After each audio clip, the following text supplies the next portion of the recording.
Hello, people on it. It is I, Alone ABT, here with another profile.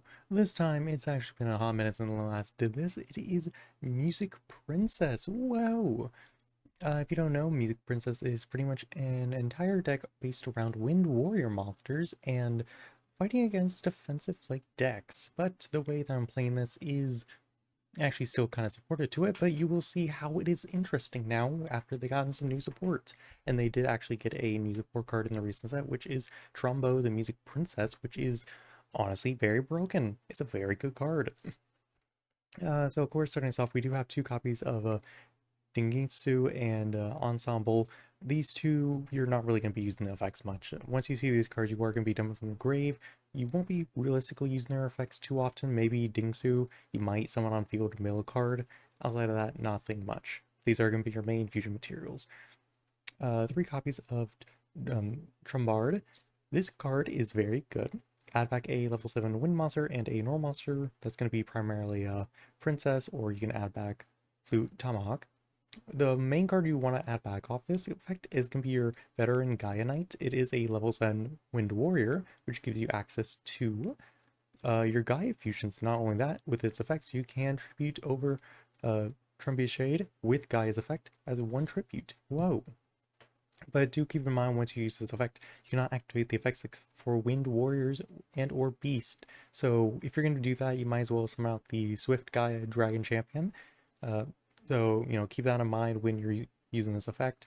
It does lock you out of both of these, but I do recommend summoning out Swift Gaia for when you just need a beater, because if it survives the turn, you can still use the effect.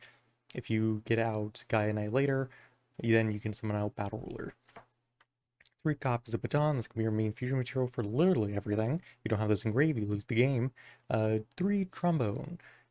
Pretty much send top 2 cards to your deck, send a Wind Warrior from your hand to grave, draw a card, and then you can change your battle position, which is usually going to be itself. You don't care about your opponent's battle position too often. But yeah, this card is very good. It mills your deck, it draws you a card, and unbreaks your hand. This is the card you always want to see in play. If you can recycle it, do recycle it. This is going to be the MVP of the deck. 1 copy of Tomahawk, of course, for the effect of Trombow and horns. Horn, it's a mill. Sometimes you add, sometimes you don't. You normally don't add anything back because you need everything grave. Veteran Gaia, as said, Wind Warrior, tribute summon it with 1 monster or 2, and then summon out either Gaia the Battle Ruler or Gaia the Dragon Champion, which is going to be either for destroying back row or dealing piercing damage, which both of them have come up many times. 2 copies of Sakakaze, the Talismanic Warrior. This Graveyard Destruction is pretty good, but we just don't have any other good Wind Warriors, so I'm kind of stuck with them. A copy of Raiza. Do keep in mind that Raiza is a winged beast, so you can't use the effect after using Trebuchet. I've done that so many times, and I still won games, but it's very annoying. 2 copies of Future Aeromancer. This is pretty much recycle any 2 wins, which is more likely going to be your Raiza, it's going to be your Trombow, then mill 3 cards. So the way to... It does shuffle cards back in your deck, but this is the way to, like, if you don't like what you're in graveyard, shuffle back what you do want back in your deck, mill 3, hopefully that's one of the fusion materials or cards that you need. 2 Curse of Dragon. You realistically don't need 3 of it. Why? Because Veteran Guy is a Wind Warrior and a level 7. He's good on his own. He's good on his own in this deck. Playing 2 Curse of Dragon means just sometimes you get into your fusions, you don't want to see a Dark Dragon and a deck of Wind Warrior. 3 Music Princess Dance, which is pretty much just mere Wonder Fusion. That is it. Do keep in mind you need to have 5 Wind Warriors in grave, and you need to shuffle back fusion materials from your hand and or graveyard into the deck. So that means if you do have one of these in hand, you can use that with 1 in grave, or use them both from hand or grave. Normally this can be a mill deck, so you want them in grave when you fuse them. But yeah, that's going to be your main MVP of the deck. That's going to be your main win condition.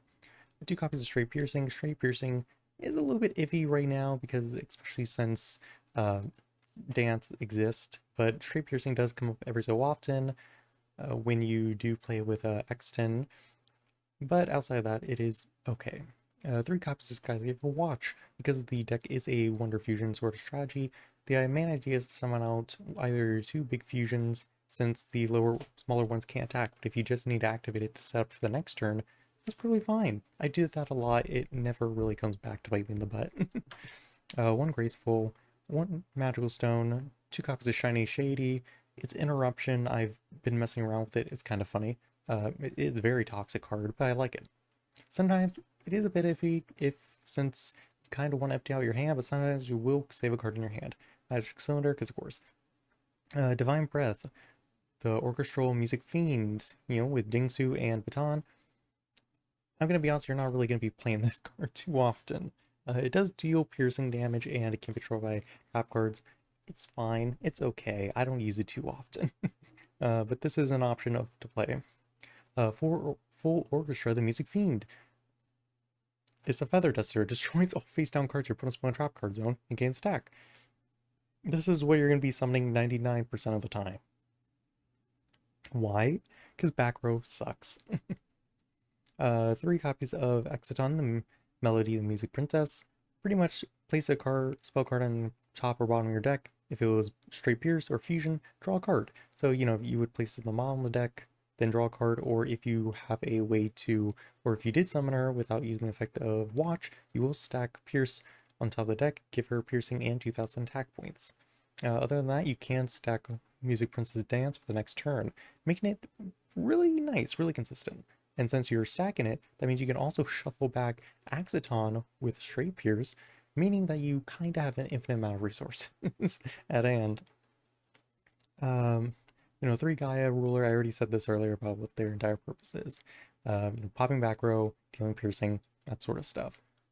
And yeah, guys, I hope you all find interest in this deck because I had a lot of fun playing it, and I hope you will enjoy the rest of the video.